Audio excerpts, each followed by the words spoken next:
Hello बच्चों, नमस्कार। स्वागत है आपका अपने यूट्यूब चैनल पीसीएम मंत्रा में। और आज हम डिस्कस करेंगे बायोलॉजी के मोस्ट इम्पोर्टेंट क्वेश्चन के।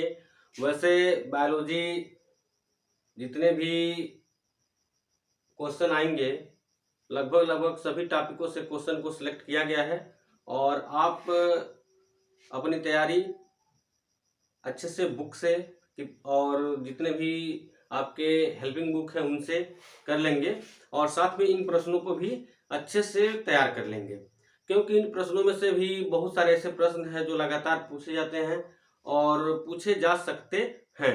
ठीक है ना।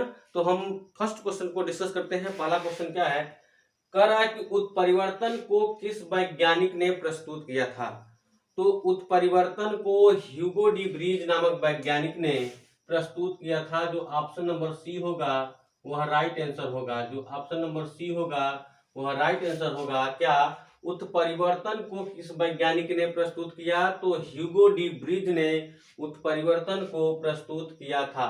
मनुष्य में, नेक्स्ट क्वेश्चन दिया, मनुष्य में मुख में लार ग्रंथियों की संख्या होती है। तो मनुष्य में जो लार ग्रंथियों की संख्या होती है वह 3 जोड़ी होती है, अर्थात ऑप्शन नंबर जो सी होगा वह क्लियर आंसर होगा। Option number C right answer होगा। कह रहा है कि फुफ्फुस धमनियों से अशुद्ध रक्त चलता है। तो फुफ्फुस धमनियों से अशुद्ध रक्त चलता है और दिया है किसमें, फेफड़ों में, हृदय में, दाएं अलिंद में, पश्च महाधमनी में। तो इसका राइट आंसर जो होगा वह फेफड़ों में होगा। क्या होगा, फेफड़ों में होगा। फुफ्फुस धमनियों से जो अशुद्ध रक्त चलता है वह कहाँ चलता है, फेफड़ों में चलता है। अगला दिया क्वेश्चन नंबर 4 दिया है। क्वेश्चन नंबर 4 दिया है कि पल्मोनरी शिरा रुधिर लाती है। दिया है पल्मोनरी शिरा रुधिर लाती है। तो जो इसका राइट आंसर होगा वह होगा बाएं अलिंद में। ऑप्शन नंबर ए जो होगा वह आपका राइट आंसर होगा। ऑप्शन नंबर ए जो होगा वह क्लियर होगा। क्या पल्मोनरी शिरा रुधिर लाती है किसमें, बाएं अलिंद में।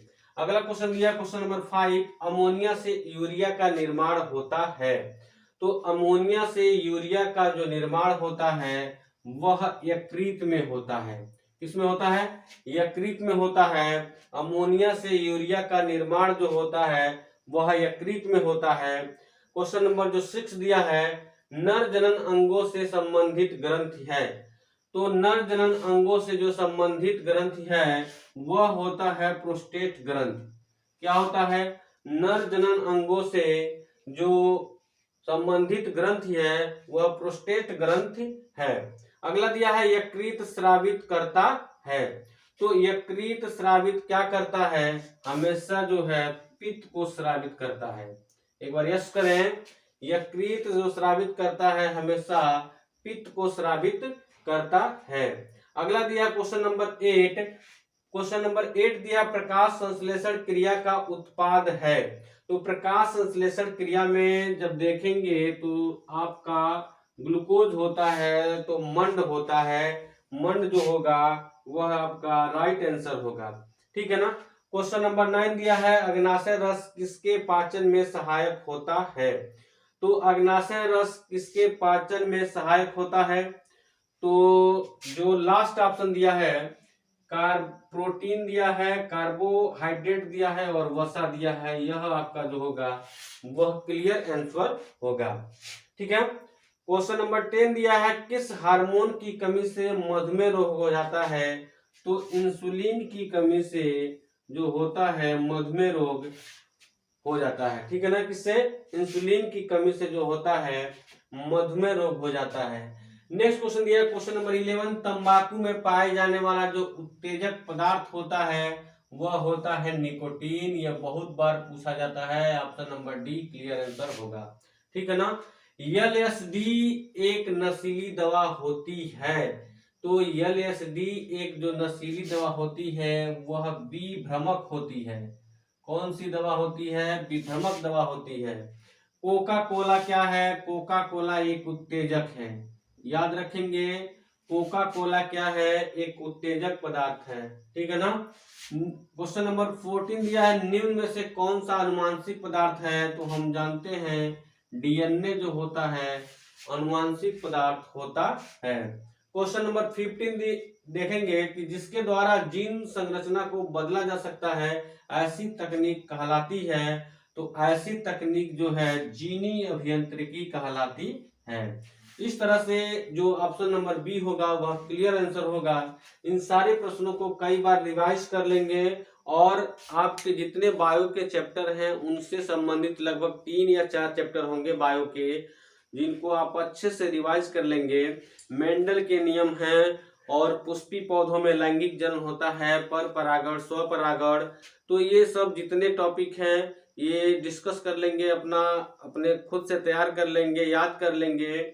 मनुष्य का जो कुछ इंटरनल ऑर्गन्स हैं, अंग हैं, जैसे आपका हृदय हो जाएगा, आंतरिक संरचना, बाह्य संरचना पूछ सकता है, फेफड़े की संरचना पूछ सकता है, ठीक है ना।